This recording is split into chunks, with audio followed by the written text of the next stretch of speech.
Welcome to the IslandStats.com football show, your weekly dose of all the action from Bermuda's top football leagues. We bring you in-depth coverage of the Premier and First Division, results, highlights, analysis, and exclusive interviews. We also keep you up to date with the latest news and developments from the Bermuda Football Association. Stay tuned for the IslandStats.com football show, your one-stop shop for everything you need to know about the beautiful game in Bermuda. Now let's join the IslandStats.com football show team. Well, good evening and welcome to this edition of the IslandStats.com football show. I'm your host, Earl Beeston. Joining me is none other than Garrett Punchy Dill. Welcome back. And Andrew Griffith. Gentlemen, first of all, season's greetings. Merry Christmas. Hopefully you both had a good Christmas. And, we now know the finalists of both the Shield and the Friendship set to take place at the Somerset Cricket Club on Wednesday, New Year's Day, which will feature in the Shield at noon will be the Boulevard Blazers and Somerset Trojans.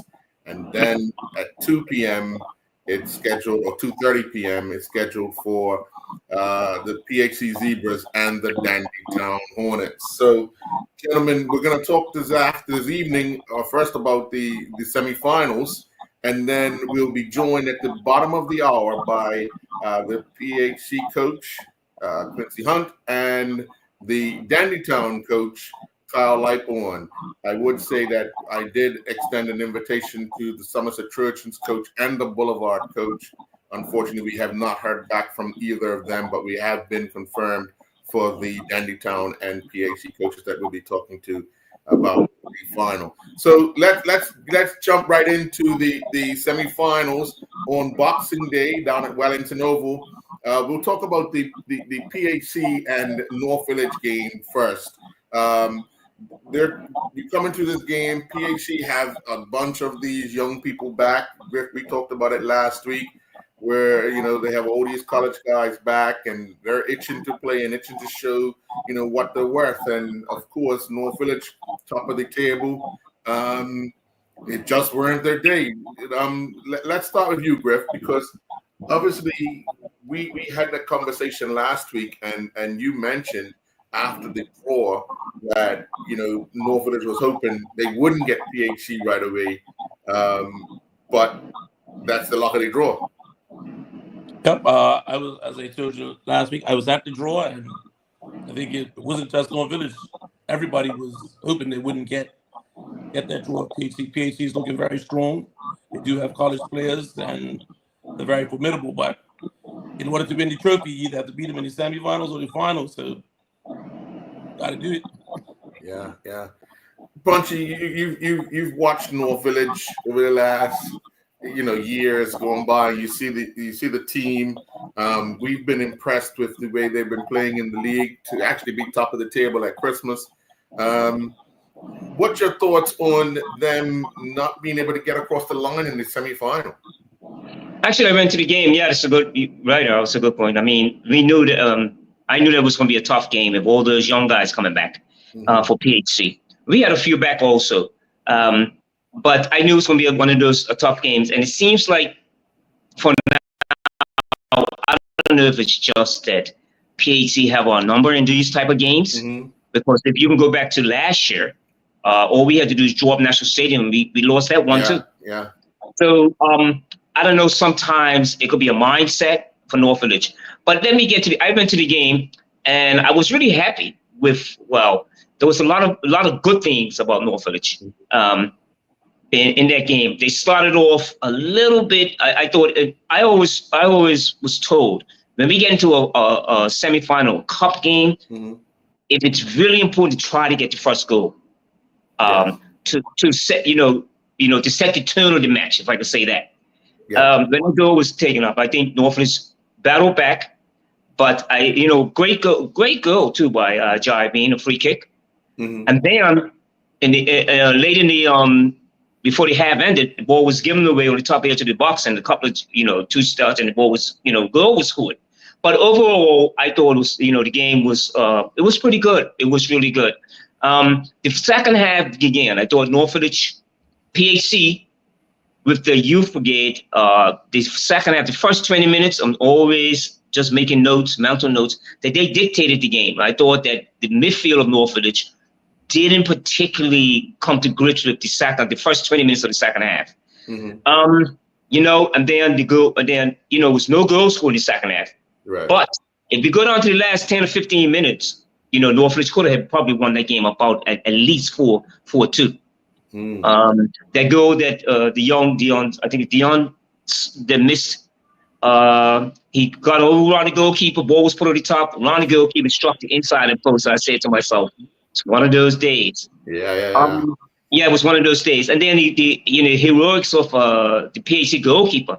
Wow, in the last 10 or 15 minutes. Right. So overall, I think it was definitely a battle. I'm sure people came away quite happy with the quality. Mm-hmm. It happens, and that's it in a cup game, a one-off game like that. Yeah. And the Sheets attempts that North Village, again, if you kind of I did the attempts that PHC had on goal compared to North Village, they were even. They were even. So it's kudos, wish PHC the best. But North Village I still think that it's just a few things that in the cup final that can be yes or no. You get to the finals by these just little smaller. I do believe, I'm gonna repeat myself. If one of those goals would have been in, the game would have changed. I think so. Griff, you look at it. I mean, these two teams have been battling for years, and as Punchy mentioned, last year they only had to get a draw up at the stadium that final game of the season, and it would appear that Joshua Joseph has Detroit Bell's number because he keeps scoring vital goals for PHC to help them to win. Guys, it's both the teams are familiar with each other. Like it's not like they're gonna be surprised. The only wrinkle would be again is the students that come back and figure in a team that they haven't seen all season. That's the only thing. But I want to ask you guys. A lot of people took issue with the comments that Trey made about how he wanted to beat PHC side of a minute. Some people might call it bulletin board material, but I just think it's just the passion and exuberance. What do you guys think? I don't know what you're talking about. The comment in the paper? Are you speaking about? Well, yeah. The comment was a paper that they did a thing with Trey. Just the day before the game, and it came on the Royal Gazette about. He made a statement. The Royal Gazette on him. He said that he's tired of PHC always winning. He was, and I don't know. I just felt like maybe he could have. He didn't have to really put it that way. He could have come across a different way. It was like I just felt, well, maybe the turn of that would have just been, listen, we're in this final. I think it could have been worded different, if I could say that. Well, because when I read it too, I was like, I'm tired of telling people when you make statements to them, you end up on the losing end. So ignore them like they ignore you when you don't score, when you don't play. So yeah, it was. Yeah, I don't. It was a. I don't know, like I said, but when I read it, I was like, whoa, I don't know what would be the right thing, but not to be saying the day before the game, you know. And I thought actually what it does, it gives momentum to the opposition. Yeah, something like that would. I mean, if you talk, if you're out in public, even like on social media nowadays, when people talk about, how they're gonna do this, how they're gonna do that, and then you're actually lighting a fire underneath your opponent that you really don't need to, wait until after, and then you can talk. And what was it? Even last season, when going up to the stadium, there was talk about just needing a point, and people were talking early before that, and then North Village took an early lead, and then you could hear the crowd, North Village crowd, but at the end of the day, you got to play the full 90 minutes. So play the game and then do the talking. A lot of people, hey, you're not Muhammad Ali. Yeah. Everybody aspires to be Muhammad Ali. Well, I'll tell you what. Talk and walk the walk. Well, I'll tell you what. Oh, good one. That's right, Griff. Yep. Go undefeated for a while, and then you can walk the talk. Yeah. Yeah. Because now you're walking off being talked about as opposed to being talked to. But I get it. Like with one of your former teams, you're pumped up and you want to do well, and you're like, I got this. But I can take that from a player. But even now, I don't know if you've been to a few games, Punchy, recently. Harry Gooder's running around the field talking about triple crown. I'm like, hey, be quiet. Like, it's way too early to talk about triple crown. Yes. Exactly. But yeah, it's true. Again, getting back to that, I just think, it's in the workers that I today is Sunday. I think it's when the game was the day before. It was the day before the game anyway. Oh, okay. Yeah. Okay. So it's it's kind of like it's like, well, I don't know if that was the right thing to say. That's how I just said. Right. Well, let's jump into the Shield match that took place on Boxing Day. Boulevard Blazers defeated Somerset Eagles 7-1. Those two teams played earlier in the season. They had a close battle. I think it was 3-2. But then you get to Wellington Oval on a day, and of course, everybody's trying something. But clearly, whatever Somerset Eagles had in mind didn't work because Boulevard just kept scoring, and they've proven that they're going to be a threat this second half of the season because they're right there in the mix, second in the table, behind Crossroads, ahead of St. David's, ahead of Robin Hood, ahead of everybody else. So you look at a team like Boulevard, it's going to be a very interesting second half of the season. But looking at it, they get into this final, a cup that they've won twice already when they were in the first division. Yeah, this is one of those games that would make us look like, for lack of a better word, idiots when we're picking games, because prior to this, in the quarterfinals, Eagles looked really good. Like, they could do things in this competition. Then we would have, I would have thought this game would have been much closer and would have been a battle like the first league game, but completely different. Yeah. I think you're right, Griffin, on that. I don't think Somerset Eagles were up for. They were up for that game, but Boulevard, and I think earlier you and I have spoken about this at the beginning of the season. Well, kind of Boulevards can be a day on and then a day off, but I think they got momentum now. Yeah, I think whatever was going on with them in the early part of the season seems to be ironing itself out a little bit now, and this victory is only going to propel them to new heights. They're going to be ready for that game on Sunday, on New Year's Day, but they're playing up at Somerset. Yeah. But I just think that what I say most of all about Boulevard, I said I go past the training station, see lots of young guys, you see people there, you see talent. I just think the mental thought about the mental capacity that they carry, it's like, can they survive? Like I said, I think it's going to be a great game between them and Somerset. I think they're better in terms of experience. I think they are. And, but I just, with Boulevard, I think they're on a real good roll. Yeah.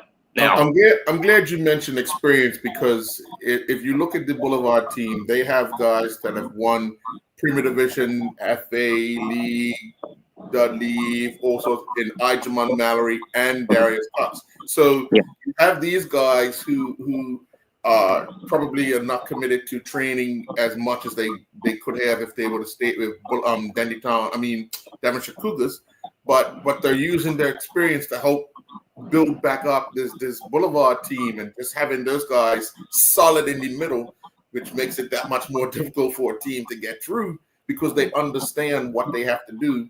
I think that's where they're starting to make their move now. They would have a injury concern with what's his name? He went off early in the first half, and has been scoring a lot of goals for them, or regularly for them. Shaquille O'Neal, the former, he used to do track and field. Right, okay. Yeah, but if he's able to play, then now they have another threat up front. So it's like you said, we talk about a team like Dandytown, Boulevard, but also we talk about a team like Somerset Eagles that you never know what you're gonna get. So let me ask this question, and it happens particularly at this time of year. A lot of the guys are back from school. Some of them are young, in the prime. This is the festive season. They're mixing in a lot of the social fun activities with football. And sometimes the difference is who manages that better. Do you think this plays a lot into the outcome of some of these games? Hey, Griff, a good question, Griff. Good question. Yes, it does, Griff. Yes, it does. I think that's a real fact, because what happens, Griff, again, let me relate to when I was coming along, when a lot of us were still staying here and playing. I know the festive holidays is always family. It's, of course, you're out with your friends and you're having a great time. And then the next day you got to go and play. Yeah. But I think what it does affect, it does have some effect, right? It does. It can. You've been away for a while, you see your friends, and so the mindset is, we're talking about a mindset. Now, if I can add to Boulevard, I think that would be some Eagles and a few other teams in that division and in the other division also. Now, if I go back to Boulevard, getting back to what we talked about, what you said earlier about seniority, that's a really very important. Those two people you talked about, Darian Cox, right, and Mallory, they can stabilize it, and also the areas that they play in. Yeah. So what you're looking for is a very good senior players that actually can help these players. Yeah. And so, Griff, I answered that with Earl, and I think I answered part of your question also about it does have some effect on the players, the younger players that have come back from school. Definitely. Well, let's take our first commercial break, and when we come back, we'll talk about the second semifinals in the Friendship and the Shield. We'll be right back.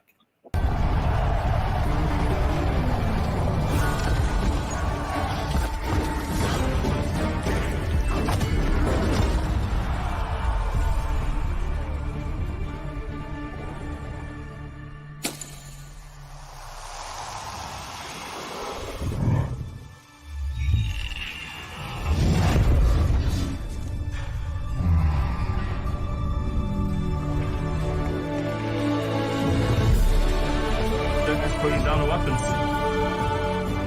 You seeing this?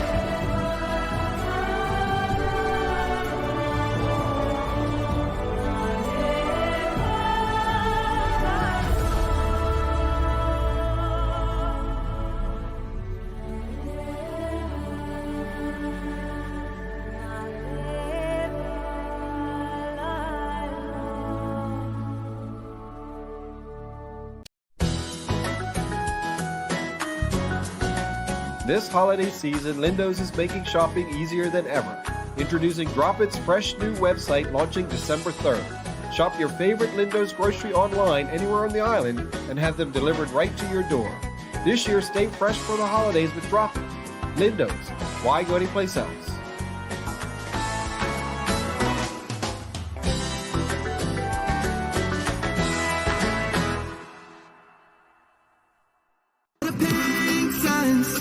Beneath the cloud blue sky, where the ocean meets the land, and the long-tailed fly in Bermuda. Our hearts belong to this beautiful island. As an island, we are strong, proudly Bermudian.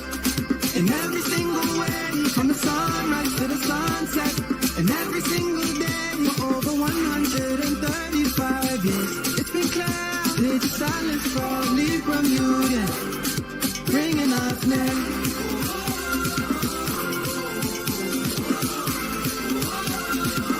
Cause we are proudly Bermudian.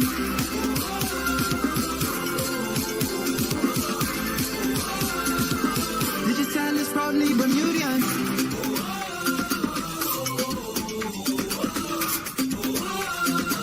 Digital is proudly Bermudian.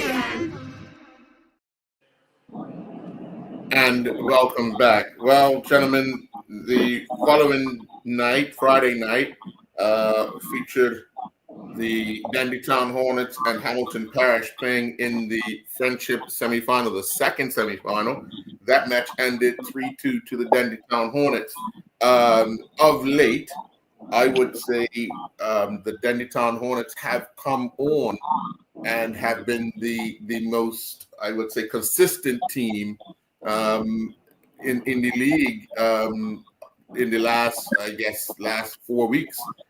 They've picked up big wins. They've had a draw with Hamilton Parish. They had played earlier in the month, but you turn around and here they get some players back as well, and they're rejuvenated as well. Yeah, I think we know from the first trophy of the season, Hamilton Parish is a good cup team, for lack of a better word, and they will be up for the game. So I fully expected that it would be a close game, and it was true, and they could have easily won the game. So this result is not a surprise. I thought so, yeah. Earl, my take on that, about Dennytown. I was also surprised. I was a bit surprised about. They are a cup team, you're right, Griff. Hamilton Parish. They give you a good run in the cup.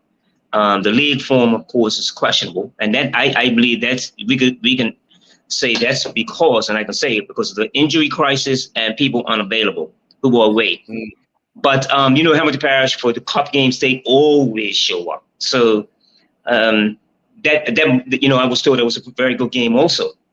But I can speak about Dennytown's resurgence and what's happening. I think we talked about that earlier when we had an interview with Kyle some months ago. And he said he needs time, and it looks like it didn't take that long. Yeah, it seems like they turned around, and when you go with the results, I think that on paper and with the results, they look like one of the teams to beat right now. You've got, every time I look, you got Tamiko Godo, who I always thought was a very, very good technical player. Now he's adding girls to his game. Yes. And you could see that with those results, there's got to be Kyle and I, I'm doing a very good job over there, which we expected, but I didn't expect it this quick. Right. Well, remember Kyle was saying to us when we had him on the show, he was saying that he just wants the buy-in from the players and the commitment, and obviously there's been a bit more commitment because when he publicly said it, it was like a calling to the players that now everybody knows you guys are not all coming training at the same time. You guys are not all committed at the same time. But since then, it would appear that the ball has been rolling their way because things have changed a bit. Yeah. Yep. I would agree with you wholeheartedly, Earl. I just think that the days we go back to Dennytown, you remember the players when they were Triple Crown, when they were winning cups, hands down.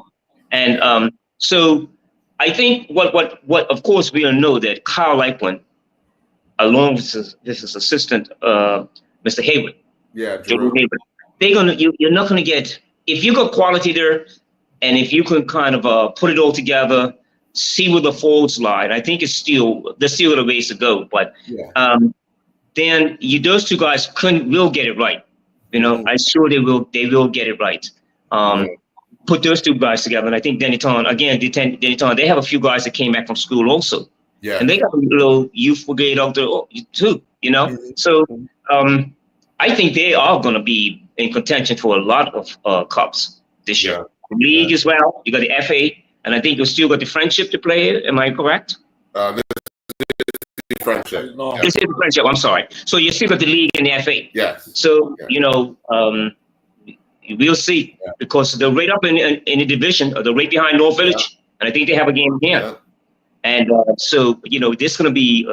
And I said to you, I knew, I had a funny feeling that once you start seeing those results, that they're just the steady climb, just one step at a time. And you see the results. Yeah, you've seen it. Yeah, definitely. Let's quickly jump because we're gonna, at the bottom of the hour, we're gonna be joined by the PAC coach and the Dennytown Hornets coach. So let's jump into that other semi-final where the Trojans had Robin Hood 1-0. We've been talking about Somerset. I keep saying I've been surprised that at some of their results, especially in the league of late, where they have all these players who were part of the team last year in the Premier Division, and I felt they should be standing out in the First Division, but it hasn't materialized as such. But they were able to get over the hurdle and get to the final, edging Robin Hood 1-0 with a second half goal. When you look at these two teams, I mean, you're so used to saying Somerset Trojans and Robin Hood of late in the Premier Division. Now we're talking about these two teams in the First Division. Is that a surprise for you, Griff? Well, the ups and downs that they had last year with the loss of players, it was almost a fait accompli that they were going to get relegated. But what we had to see over the summer was who they could retain, so they had a nucleus to come back up, and it looks like they have it, but still they can be inconsistent. So you're not quite sure what you're going to get on any given day. Otherwise, they will be closer to the top. Yeah. What's your take on Somerset there, Punchy? In total agreement with Griff. I just think that we were talking about the early in the season about we're thinking that Somerset, we had even put them up for promotion, automatic promotion. Yeah. But now they're starting to stumble a bit. You're seeing some results not be good on the way. I think they lost one or two players that also. One of the players went to who's now with Paget, right? Yeah. And so I think what they lack is consistency away from home, I think. Right. And I do think that final is going to be something else between them and Boulevard, because they're going to be at home. But I think again, I think they have a few guys also. I believe they have a few ones that are overseas in school. Yeah. So, I think we're talking about numbers for them, and especially when they're playing away from home. We're talking about numbers similar to Hamilton Parish, and then injuries. Yeah. So maybe their inconsistency goes. You can add that to it and say, well, okay, they still are our number one choice to be one of the promoted teams if their consistency. If they can be consistent with the league results, Yeah.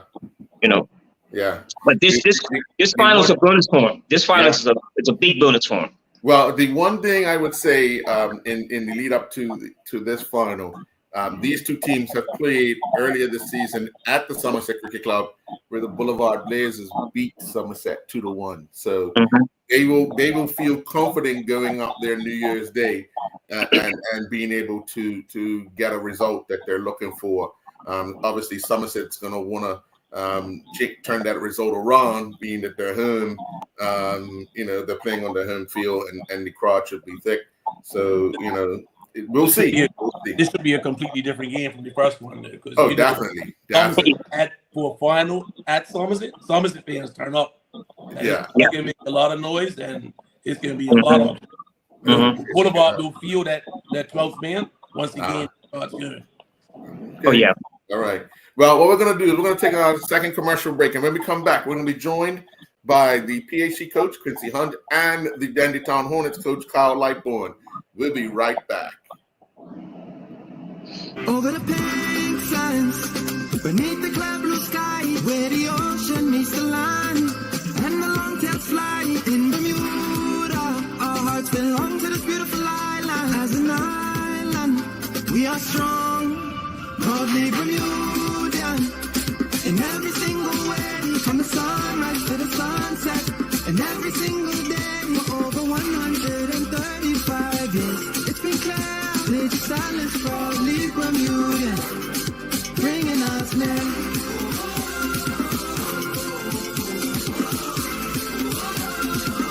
Cause we are proudly Bermudian.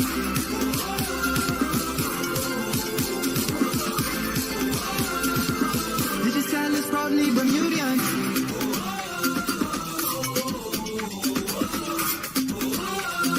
This is silence proudly Bermudian.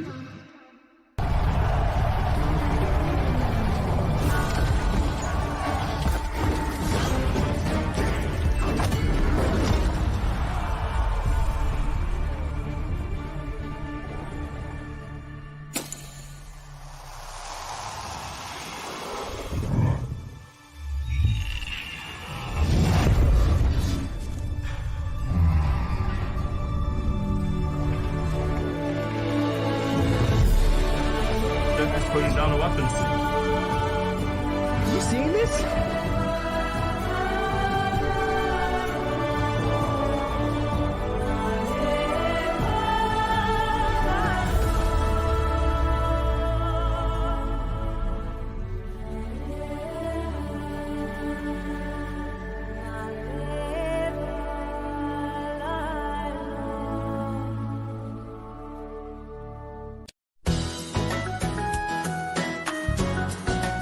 This holiday season, we gather with grateful hearts to celebrate the gifts of family, friends, and faith. Lindo's is here to help you fill your home with warmth and joy, from traditional holiday dishes to festive treats that make every gathering special. However you celebrate, let's help make it memorable. Lindo's, why go anyplace else?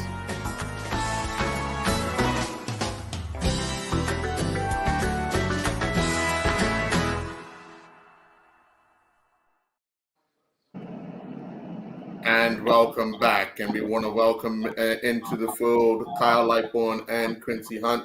Good evening, gentlemen. Welcome to the Island Stats Football Show. Good evening. Good evening. Yeah, good evening. How are you? All righty. Well, let's start off with you, Quincy. Obviously, you get into this final, a final that PAC has won for the last 2 years in a row.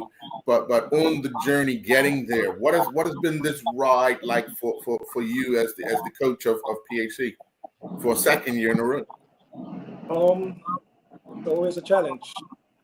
We have our ups, we have our downs. We just stick to the task at hand. Okay, and Kyle, we were talking earlier about the form in which the Dennytown Hornets have been on of late. You feel they've responded to that commitment call out you had the last time you was on the show? Yeah, definitely, without a doubt. I think the players have responded. They've committed to training, and you can see the results starting. We're able to have time on the training pitch, so we could work on things that are happening in matches. Punchy, you want to jump in? Yeah. Congratulations, Mr. Hunt. Congratulations. You got the best of my Red Devils, didn't you? Yeah, again. Wonderful job you're doing, sir. What I want to ask you is that a couple of games in the league games that you had those hiccups, which were really surprising to me, the losses. And I was like, whoa, what was going on there? What would you put that down to? Was it an injury crisis, or were some players not available? What happened in those losses? It's a combination of everything. It's injuries, the availability of players, and sometimes it's just the mindset of being on that high for so long that we have to bring that energy almost every week, every time we play. And sometimes we lose focus on various type of things. You know what I mean? I think that's probably just why losses have probably happened when we thought it shouldn't happen, but if you don't come mentally prepared every week, you know what I mean? Ready to play, one little slip up, and you know what I mean? So 1-0 game and we're lost, you know what I mean? So that's how football's like that, you know. You don't come prepared, mentally prepared every week, things can happen for you. Well, it's good because I know I was figuring that with this game against North Village, just like us, you have a proud history of cup games, of course, a tradition. And like I said, seeing you, congratulations on that. And I wish you the best in the final. Thank you very much. Griff? Yes. Welcome, Quincy. Welcome, Kyle. I'm not sure if you were listening before you came on, but we discussed like this time of year is a festive occasion. Kids are back from school, and these are young guys in their prime. So there's a lot of social activities going. How do you, as coaches, manage the players on like New Year's Eve to make sure that they're doing the right things and they're ready for the game on New Year's Day? For me, we just had that conversation, the grind, the man. You can't control what they do outside of football. You know what I mean? So it's up to them to want to do that, to want to be available, to want to do the right things when they're outside of football. So give that message to them. And it's up to them to do that.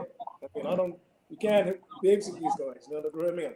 What they want to do, they want to play football when New Year's Day, they need to be ready. If they're not ready, then somebody else comes in.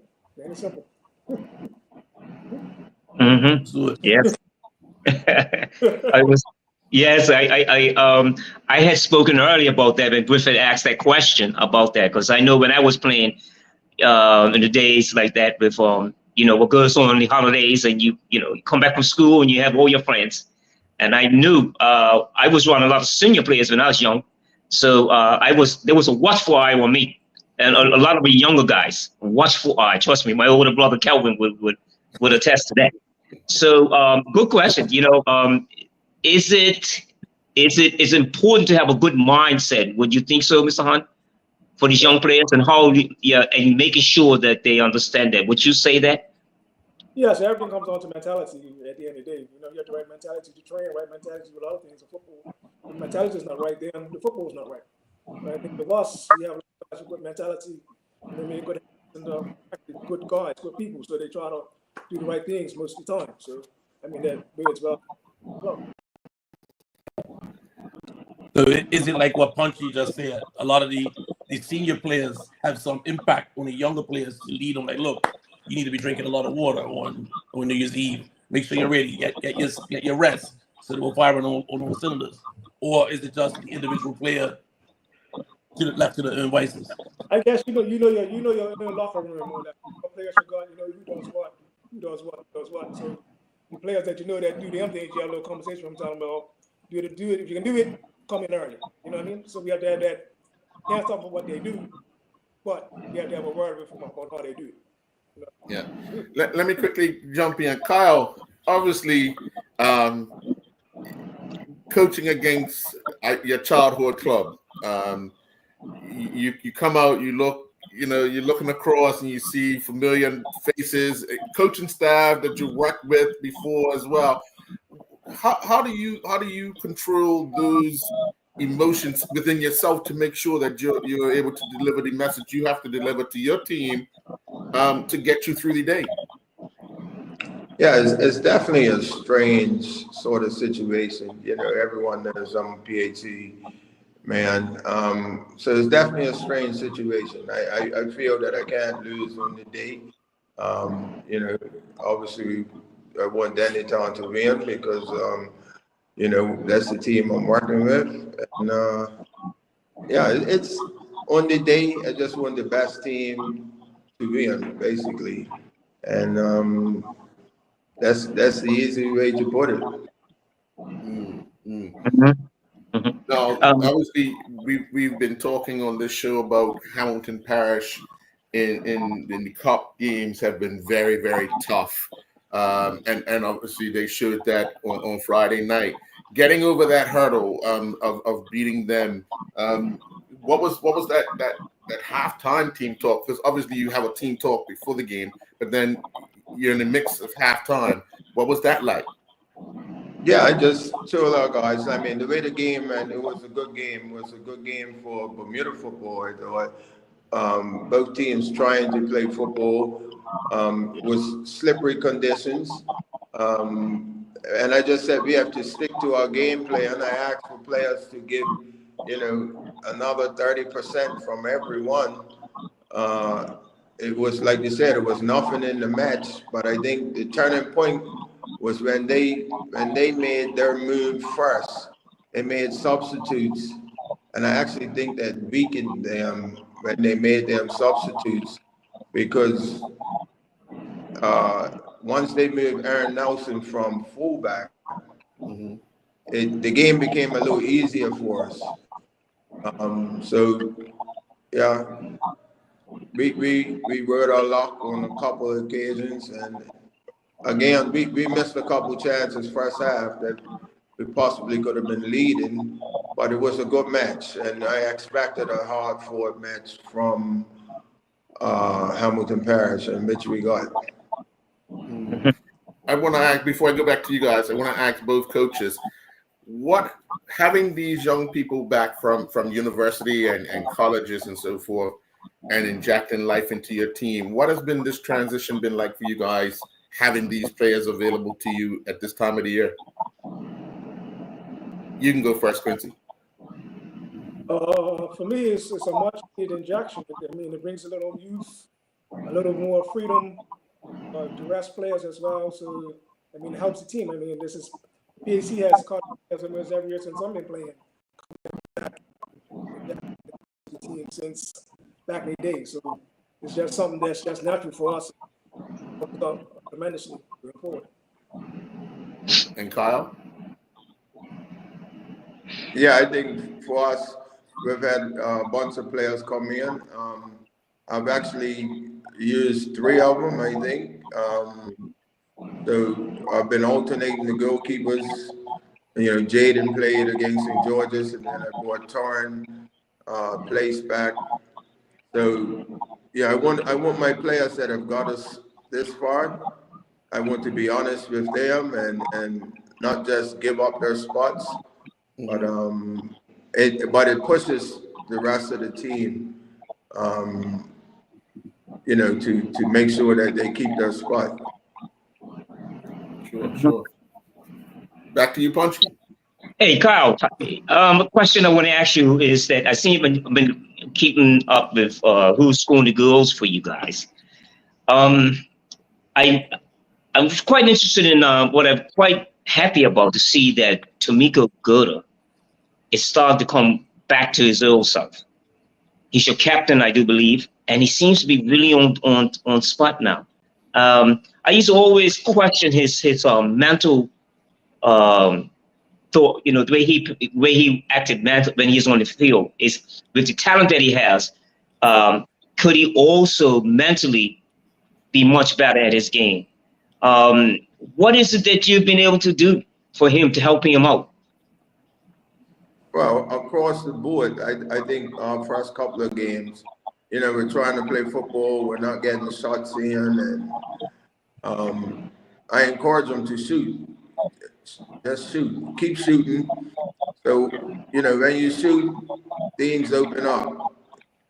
Players realize that you're going to shoot, they close you down, the next man becomes available, and then your confidence gets high. All you need is one to go in, and then all of a sudden your confidence is high, and you just continue on, and that's what it's been with Goda and with all the forwards. I just encourage them to shoot. Obviously, if someone else is in a position, but I ask them, how many shots have you had? You know, and if the answer is one or none, then you're not doing your job.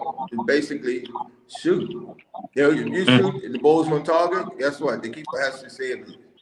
If you don't save it, it goes in. That's just black and white. Simple as that. And his leadership qualities, Kyle, on the field? Yeah. What do you feel about that?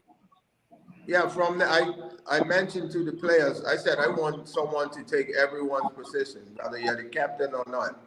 You know, that's what brings the best out of players. I have players right now that are not happy that they're not starting, and I love that they're not happy. Long as they're ready to play when they're called upon. So, you know, you got to get that balance right. You know, winning brings many different problems. You know, when your team's winning, sometimes it's hard to change the team. When you're losing, it may be a little easier to take guys in and out. But definitely when you're winning, it's hard to take someone out of the team because they feel that, oh, I had a good game, and then they find that they're on the side. And I've had to do that with a couple players. Players are getting suspended, and I didn't bring them right back because the player that came in done a good job. And that just breeds a lot of success within the team. It can cause you problems, yes, but you know, everyone wants to fight for the same thing. So if I'm asking for, you know, 26 guys to train and one person gets suspended and the next person comes in and does a good job, then I don't have a problem keeping them in that position. Thank you. Griff? Yep. So this question is for Quincy and also for Kyle. Before you came on, we talked about the comments that Trey made before the semifinal. I was wondering what your team thought about his comments, and also for Kyle, what's your stance on players possibly giving blackboard material to the opponents? Like we had different thoughts on it. I like talking smack, but each person's different. I don't really comment on that. You know, I mean, Trey was a PAC player at one point in time, great PAC player, and I respect him. But I mean, it's how the players take it. You know what I mean? Sometimes they need that actual push, and they got it. You know what I mean? Right. So it's up to the individual how they take it. You know what I mean? Each game is you take each game as it comes, but if they give you the actual motivation or push, then use it. Use whatever it takes to fuel the fire. If you fuel the fire, burns, yeah, take it. Like, they took it. You know what I mean? Right. Yeah. Wow. Yeah, I mean, players make statements. Sometimes the headlines are not really, if you read the whole article, it's not really, you know, the headline is making it seem a lot worse than what it really is. And you use that for motivation. There's so many things that you can't use for motivation. And at the end of the day, I want my players to be up for it, whether someone says something or not. You still have to go out there and play the game, you know? So, yeah, we just want to be honest to the game and work hard and give it our best shot. You know, I know it's going to be a difficult game on Wednesday, and I expect, you know, PAC to expect a difficult game as well. It's just taking your chances on the day and dealing with the occasion. Yeah. We're going to take our final commercial break. When we come back, we'll finish up with the two coaches, Kyle Lightbourne and Quincy Hunt. We'll be right back. Over the pink sands, beneath the cloud blue sky, where the ocean meets the land, and the long-tailed fly in Bermuda. Our hearts belong to this beautiful island. As an island, we are strong, proudly Bermudian. In every single way, from the sunrise to the sunset, and every single day for over 135 years, it's been clear, the silence proudly Bermudian, bringing us near.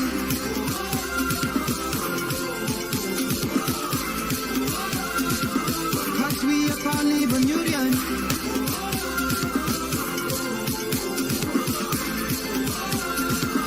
Digital is proudly Bermudian.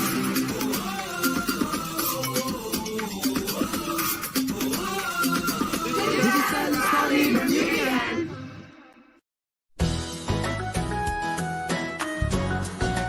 This holiday season, Lindo's is making shopping easier than ever. Introducing Drop It's fresh new website launching December 3rd. Shop your favorite Lindo's grocery online anywhere on the island and have them delivered right to your door. This year, stay fresh for the holidays with Drop It. Lindo's, why go anyplace else?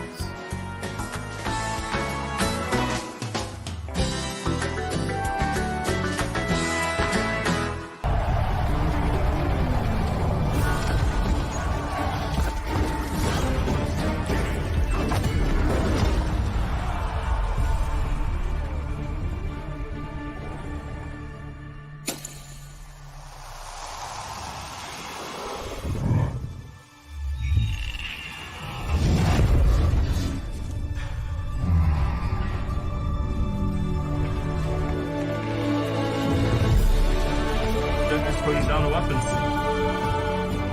You seeing this?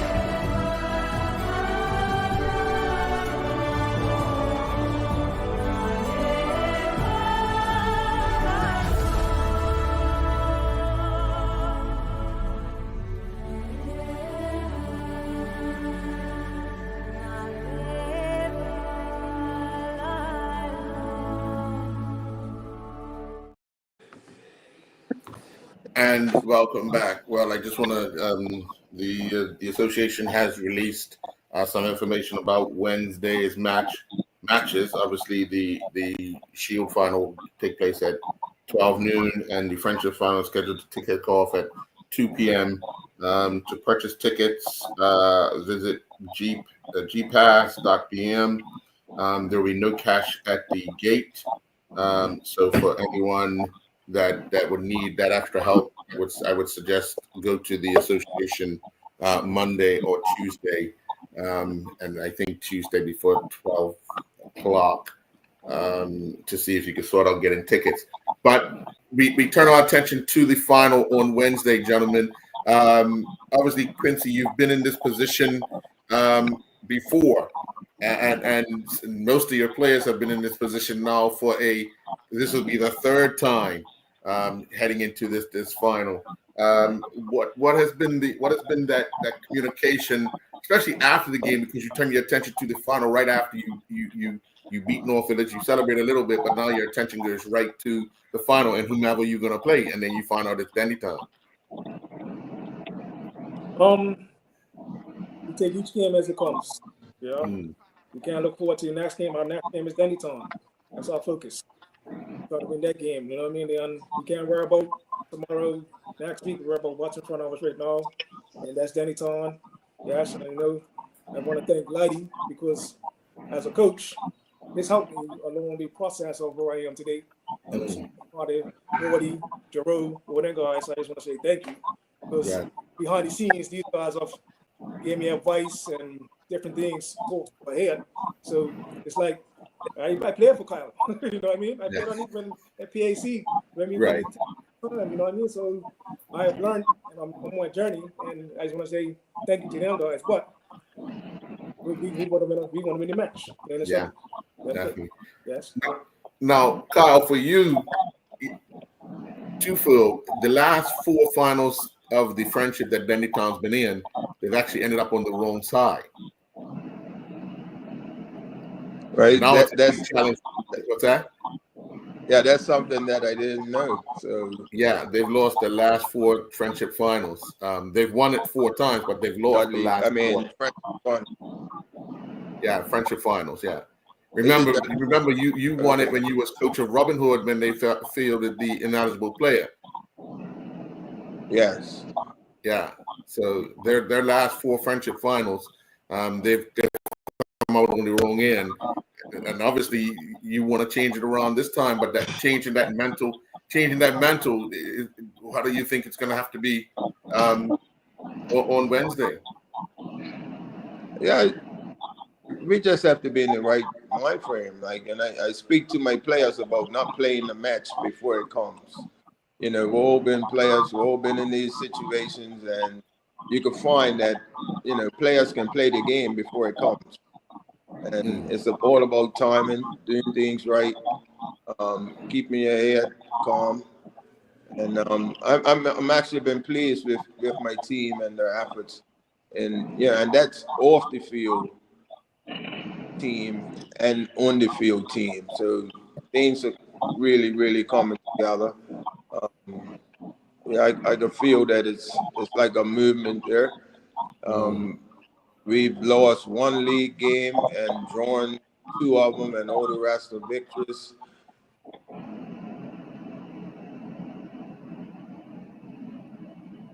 Okay, he's dropped out. But Punchy, you got something to Quincy? I wanted to ask. Yeah, I wanted to ask both coaches, but I asked Hunt anyway.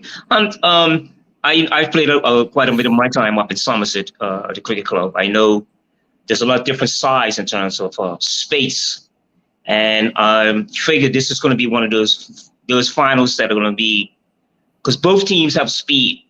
I would think that when I look at both the teams and the space, because Somerset is shorter, it's wide but short. I was wondering if that's an asset for you guys. Would that be an asset? Because that means you can condense the area. You work even against North Village. I see the amount of work that you guys did. You put in at Wellington Oval, and the amount of space, the amount of areas that you covered. Would that be one of your game plans? I'm not asking you to reveal everything, but I do know that it should be a dandy, because it should be a great game, because both teams are full of speed. You never know. We always have the A, B, C plan. You know what I mean? If that don't work, you have to go to B. If that don't work, you have to go to C. You know what I mean? So you never know what can really happen. And from what I know, the weather may be a big weather game. You know what I mean? We in the rain and everything else. So that's a D. That's not as D. So we have to be prepared for anything that can happen on the day. Okay. Yeah. I got you. Kyle, I was saying, I asked Quincy about the field itself, as I played up there many times in my heyday. the size of the field. We always, when we before we even played, we would discuss the size of that field and what was important. Would that, you think that would be beneficial? I think both teams are, as I said to Mr. Hunt, both teams have got plenty of speed. What do you think would be most important for you for Denny Town? Yeah, I feel, you know, the PAC pitch, my players weren't used to playing. That's the biggest pitch we're played on in a while. So we had to adjust to that. We talked about it. Somerset's probably got almost the same width, but it doesn't have that length. So yeah, it's different. It's different game plans for different size pitches as well. Mhm. That's important. Very That's right. important. You know, I mean, Maurice Lowe, when I first started coaching the national team, he always say to me, "Why do you pace out all these pitches?" Because I want to know the size of the pitch to know, you know, the width and the length of it. So if you're holding a high line, your keeper has to be aware that that ball's going to take a little longer. And then if it's a shorter pitch, you know, holding a high line, you have no room for, you know, really catching the player. If he gets in, he's right in on your goal. So those are things that you have to be careful. Thank you very much. Yeah. Griff? Normally, it's a good crowd on New Year's Day, and it tends to buoy the players. We talked about Somerset having a bit of an advantage because it's going to be a home game, and all the Somerset fans normally show up. How do you feel the crowd plays a part in the fun? Either of you, Quincy? PAC. Well, I would say, Okay, yeah. yeah, Quincy. No, you go ahead. Go ahead, sir. The crowd can play a little bit, you know. Once the team's on top, the crowd can help them. And if you're behind, it's a matter of the crowd lifting them as well. So, yeah, I mean, the Bermuda crowd, a lot of people come and they don't really pay attention to the game. So, but we want them to pay attention to the match. Yeah. It's going to be a fast-paced game. I got to pay attention to see it. Yeah. Yes. Yeah, thank you, Kyle says. But we have good following, and we love our fans. They will hopefully push us to a victory. We need it. And we need it. Yeah. Well, I want to say, sorry, go ahead. Speaking, you know, after our match, the Dannytown fans said they haven't been in a final in quite some time. So I know they won the league maybe 2 or 3 years ago, before North Village won it, I think. But they haven't been in any finals in a while. So I guess it's exciting for some of them supporters. Yeah, yeah. Well, I want to wish both of you all the best on Wednesday, New Year's Day. May the best team on the day win. Remember to, you know, even in losing, you have to be graceful and shake hands. We have a very, you know, we seem to have this attitude in Bermuda when we lose, we just walk off and you kind of, you know, you want that team to shake your hand if you win. We want to see both teams who have just done a battle respect each other and give each other the respect due. So hopefully we can see that on Wednesday. And gentlemen, all the best. And of course, Happy New Year to you both. And we look forward to, after this final, the second half of the season, because it's going to be a run right down to March. It looks as if as you guys, first of all, chase North Village and chase each other. So good luck and all the best. You guys want to end anything with Punchy or Yeah. I Yeah. was just going to say thank you to both of you for showing up, giving us some of your time. I know that Kyle's a very charitable person, and he normally spends his Sunday afternoons teaching the less fortunate how to play cards. So thank you for showing up. Yeah, I just wanted to repeat what Whippy said too. I want to thank you both. You know, it's very important. I still think that these shows like this we could discuss football in this country. And I think it helps, because a lot of people tuning in. And I'm so glad that you guys feel to show up, and come. And I wish you both the best on Wednesday. And Earl, thank you very much about that also, bringing to our attention about after the game, how we maintain our dignity with one another. Yes. Most important. And I've witnessed that myself, Earl. Yeah. So, it's important. But again, thank you very much, both of you coaches. And folks, we'll be back No next problem. Monday in the new year. What's that? Sorry, Quincy, go ahead. I said, well, no problem from my behalf, because that's what sportsmanship's all about. You have to learn to lose before you can win. And Yes, I'm a big indeed. believer in that. Yes. Yes. All right. It's a good brief, Kyle. But thank you very much for having me for the first time. Appreciate it. All right. Look forward to Okay, seeing you guys. again. Okay. Look forward to the Folks, game. we'll see you in the new year with another edition of the Island Stats Football Show. Happy New Year to everyone. Good luck, gentlemen. Yeah, guys. Right, you guys. Good, laddie.